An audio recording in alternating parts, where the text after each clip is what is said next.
அன்றைக்கி நான் தான் கடைசியாக பேசினேன் இந்த படத்துக்கு ட்ரெய்லர் லான்ச் நடந்தபோது. ஆனால் இன்றைக்கி ஒரு பெல் அடிக்காது, ஸ்க்ரீனில் படம் கிடையாதுன்றதுனால ஓகே. வந்திருக்கிற எல்லாருக்கும் நன்றி. அண்ட் எங்கள் டீம் ஸ்டேஜில் இருக்கிற எல்லாருக்கும் தேங்க்யூ இன்றைக்கி ப்ரெசென்ட் ஆனதுக்கு. ஏன்னா நிறைய பேர் அன்றைக்கி ட்ரெய்லர் லான்ச்சில் வர முடியல, ஷூட்டிங் இருந்தது. ஃபர்ஸ்ட் ஆஃப் ஆல் வந்து நிறையா பேர் நாங்கள் மிஸ் பண்ண ஒருத்தர். ட்ரெய்லர் லான்ச்சில் எங்களால் அவரோட பேரை சொல்ல முடியல. ஸோ இந்த படம் வந்து நிறைய பேருக்கு ரெண்டாவது பாதியில் பார்க்கும்போது இன்ஸ்பைரிங்காக இருக்குது. அவங்களோட கனெக்ட் பண்ணது, எங்கள் வாழ்க்கையில் இப்படி ஒருத்தர் வரமாட்டாரா அப்படின்னு எங்கே வச்சுதுன்னா அது காரணம் அரவிந்த் சாமி சார். அரவிந்த் சாமி சார், தேங்க்யூ ஸோ மச் எங்களுக்காக இந்த ரோல் நீங்கள் பண்ணதுக்கு. ஆக்சுவலாக வந்து அந்த மாதிரி கடவுள் மாதிரி ஒருத்தர் வரணும் அப்படின்னு வந்து டைரக்டர் சொல்லும்போது அரவிந்த் சாமி சார் எப்படி இருக்கும் அப்படின் போது அவருக்கு ரொம்ப பிடிச்சது. அப்போ நான் ஐஸ்வரி கணேஷ் அங்கிள் அவர்கிட்ட சொன்னேன். அவர் வந்து இமீடியட்டாக எனக்கு ரொம்ப நல்லா தெரியும், நீங்கள் பேசுங்க அப்படின்னாரு. நான் மெசேஜ் அனுப்பிச்சிட்டு நான் ஃபோனு கையிலேருந்து கீழே வைக்கிறதுக்குள்ளே எனக்கு கால் பண்ணார்.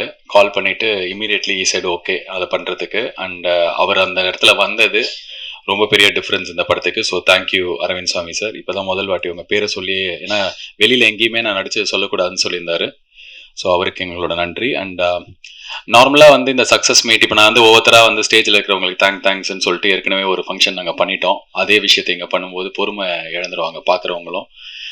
சக்ஸஸ் மீட்டுன்றது வந்து ஒரு படம் ரிலீஸ் ஆகி அந்த படம் முதல் வாரத்தில் நல்லா போச்சு, ஆடியன்ஸ்க்கு வந்து பிடிச்சிருக்கு அப்படின்னா ரெண்டாவது வாரத்துக்கான இன்னும் கொஞ்சம் ஒரு புஷ், ஒரு ஹோப் கொடுக்கறதுக்காக நடத்தப்படுற ஒரு விழா தான். அதுதான் ஹானஸ்டா.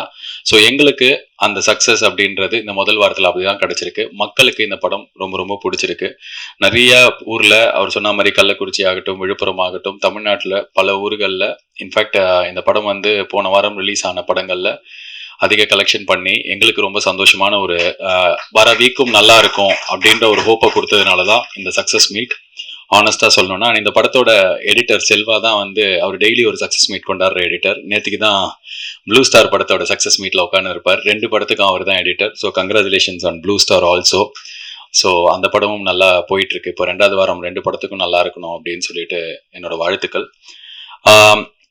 இப்போ இந்த ஸ்டேஜே வந்து நார்மலாக வந்து இந்த மாதிரி ஆடியோ லான்ச்சோ ஏதோ ஒரு சக்ஸஸ் மீட்டோனா யூடியூப்ல கமெண்ட்ல வந்து ட்ரோல் பண்ணுவாங்க, இல்லை யாராவது சேனல்ல ட்ரோல் பண்ணுவாங்க. என்ன வண்டி இந்த ஸ்டேஜில் இருக்கிற எங்களோட கெஸ்டே ட்ரோல் பண்ணுறாங்க. முதல்ல வந்து Chinni Jain sir, South Indian Aamir கான்லாம் எனக்கே சிரிப்பு வருது சார். ஒரு லெஜெண்ட் அவர். ஒரு 40 வருஷமா சினிமாவில் அவ்வளோ சாதனைகள் பண்ணவர். நான் இப்போதான் பேபி ஸ்டெப் எடுத்து வைக்கிறேன். ஸோ தயவு செஞ்சு இது மாதிரிலாம் எதுவும் சொல்லாதீங்க சார். எனக்கு பக்குன்னு ஆயிடுச்சு. அடுத்ததா இமான் அண்ணாச்சி சார், அவர் இப்போ இங்கே இல்லை, டக்குன்னு எங்கே போயிடறான்னு தெரில. பட் அவர் சொன்ன ஒரு விஷயத்துல எனக்கு உடன்பாடு கிடையாது. ஏன்னா நல்ல விமர்சனம் மட்டும் வந்துட்டு எடுத்துப்போம், நாங்கள் நினைக்கிற மாதிரி நீங்கள் எழுதினா மட்டும்தான் எங்களுக்கு பிடிக்கும் அப்படின்றது வந்து கரெக்டான ஒரு விஷயம் கிடையாது. அது டெமோக்ராட்டிக் கிடையாது.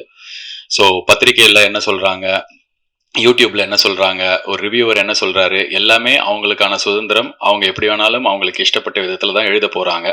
இதை கொஞ்சம் மாத்தி எழுதுங்க, லாஸ்ட் பேராகிராஃப் நல்லா போடுங்க, ஃபர்ஸ்ட் பேராகிராஃப்ல கரெக்ஷன் சொல்லுங்கன்னு சொல்றதுல உடன்பாடு கிடையாது. எனக்கு ஒரு படம் வெளில போயிடுச்சுன்னா எல்லாருக்கும் உரிமை இருக்கு. இந்த படத்தை பொறுத்த வரைக்கும் சந்தோஷமா நடந்த விஷயம் என்னன்னா, பொதுமக்களுக்கு யாருக்கு நாங்க படம் எடுத்தோமோ அவங்களுக்கு இந்த 2வது பாதி பயங்கர இன்ஸ்பைரிங்கா கனெக்ட் ஆயிருக்கு.